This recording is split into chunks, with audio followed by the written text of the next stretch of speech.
L'heure est venue, l'heure est proche, le jugement est proche, le compte de l'homme est proche. Tout le monde est responsable de ses propres actes. Le prophète sallallahu alayhi wa sallam a dit: comment puis-je tranquille? Et le propriétaire de la trompe, le gardien de la trompe, l'a élevé jusqu'à sa bouche, attendant attentivement le signal de son Seigneur. Quand la trompe sonnera, tout ce qui se trouve dans les cieux et sur la terre sera détruit, car le trémor, le bruit, la vibration, le tremblement de terre de cette heure-là est une chose immense. La création change, les montagnes volent, la terre est détruite, les bâtiments s'écroulent, tout ce que vous connaissez est en ruine, la plus catastrophique des catastrophes dans l'existence de la création, et c'est le premier coup.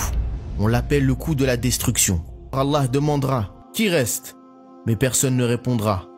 Qui reste-t-il? Mais personne ne répondra. Il n'y a plus rien. Allah Azza wa Jal saisit la terre et fait défiler les cieux dans sa droite et le secoue et dit: je suis le roi. Où sont les arrogants? Où sont les orgueilleux? Où sont les hautains? Je suis le roi.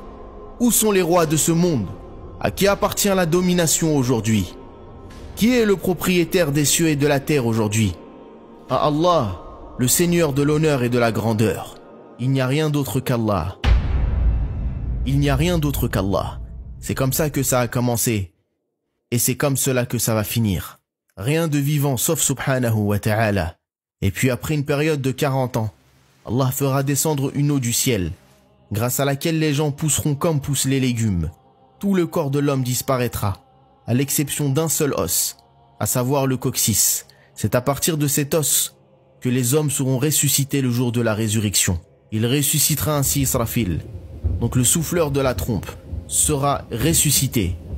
Il s'élève et ensuite il dira: souffle encore, et il soufflera encore. Ils seront debout et regarderont quand la terre se met à trembler et sort le lourd fardeau qu'elle portait, comme le corps des milliards de personnes qui sont venues et parties. Ils seront ressuscités.